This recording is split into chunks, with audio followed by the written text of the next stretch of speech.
How to generate SEO video titles using WriteSonic. Head over and click on this video right here. And then once you have clicked on that, scroll down until you can see this video title. So our video content will be exercises to relieve pressure. So let's put that right here. And then once you have put right here your content, you can head over and click on this next option. Now put in here your target audience. I'll head over and put in here some like teens as well as students and also people with arthritis.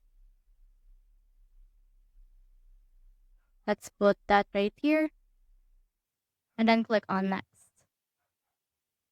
Let's put in here the video style. Let's do something like catchy and emphatic. Now click on this next and then put in here the specific benefit like pain relief. Then click on this generate.